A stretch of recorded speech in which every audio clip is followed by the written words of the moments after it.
Mr. President, it looks like you likely lost the state of Georgia. We're investigating. There's always a possibility. I get it. And you have the rights to go through the courts. What you don't have the ability to do, and you need to step up and say this, is stop inspiring people to commit potential acts of violence. Someone's going to get hurt. Someone's going to get shot.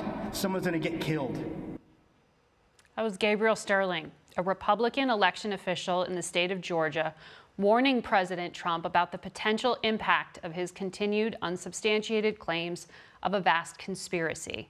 Yet last night, the president repeated many of those same unfounded claims at a rally in the state of Georgia. For more on the security of the 2020 election, we want to go now to the former director of the Cybersecurity and Infrastructure Security Agency, Chris Krebs. Good to have you here. You watched that rally. Good morning. You watched that rally. I know that because you tweeted last night. And you said it was an active, coordinated disinformation campaign to undermine confidence in our elections. Why do you think the commander-in-chief is doing that? Look, I don't know if it's intentional or if it's willful blindness, but the result of the 2020 election is clear.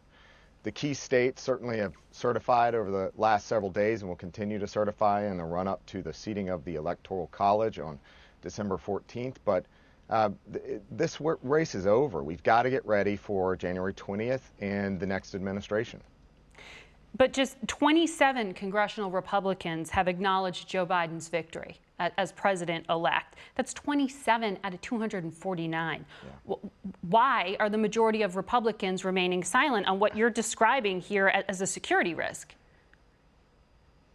Again, I can't speak to what their motivations are, to those that have spoken up. It's the right thing to do, and I think the rest of them have to acknowledge that the system in place to conduct the election was legitimate, and particularly in the House, they've accepted their outcomes in their races. I don't see any difference here between the presidential race. It is well past the time where all leaders of the Republican Party need to accept the outcome of this race and move on and accept that Joe Biden is the president-elect.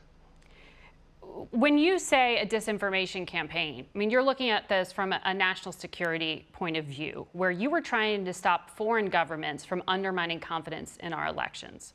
What do you think the consequence of this coming from the president of the United States is on our democracy? I do think it's corrosive to confidence in the election, in democracy. You know, the point of elections, it's often been said by election officials, is that you're trying to convince the loser that they lost. But to do that, you have to have willing participants that are honest brokers. And we're just not seeing this right now. You know, every court case or filing has been rejected by the courts. And so any fraud claims, any security claims, any sorts of things along those lines, we're just not seeing supporting evidence. And again, it is time to move on. You should have confidence, particularly Georgia voters should have confidence in the election, and they need to get out for the January 5th Senate runoff. You have described yourself as a lifelong Republican. You served President Bush. You served under President Trump. Why do you think the party's scared to do all the things you're laying out? I don't know what is behind this, what their motivations are. But again, it is time for leaders in the national security community and in the Republican Party to stand up, to accept the results and move forward. We cannot allow this to continue, certainly not past January 20th, certainly not for the next 4 years. Any sort of lost cause movement would be just horribly destructive to democracy. So in your former agency, before President Trump fired you, you had a variety of responsibilities on the cyber front. And you've talked about disinformation online around the vaccine, for example. We know the State Department has quietly called out Russia for spreading disinformation about the vaccine. Why isn't Homeland Security right now launching a campaign to educate the American public about a vaccine being safe? So early on in COVID, in fact, it was March 13th was the day I think the world changed for most folks.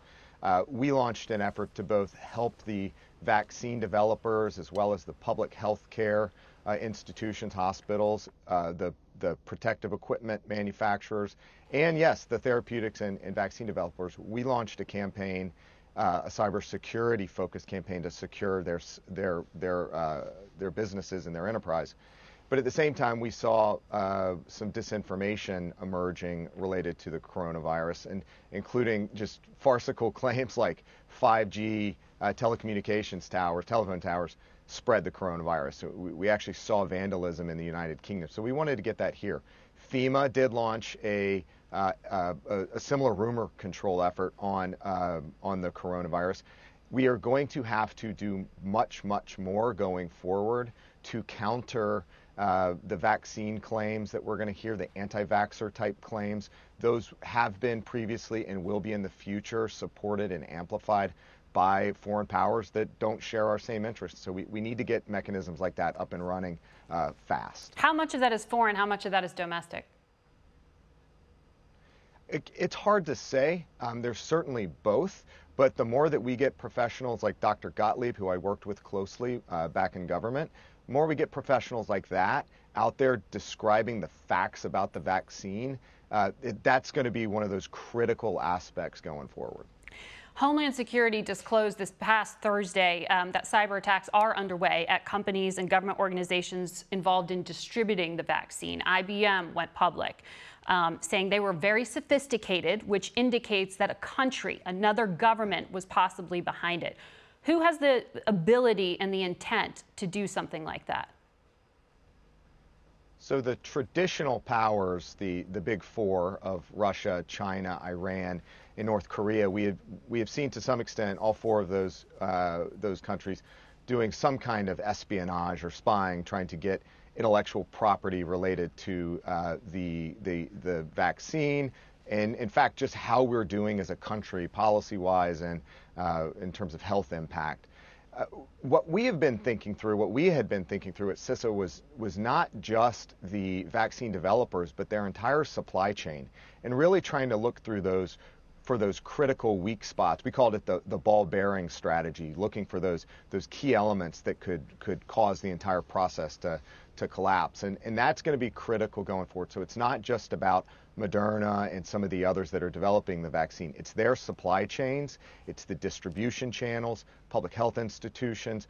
Those are the folks that we have to continue to spread cybersecurity support to from the national security community and from the private sector. All right. Important message over the coming weeks. Thank you, Chris Krebs, for joining us today.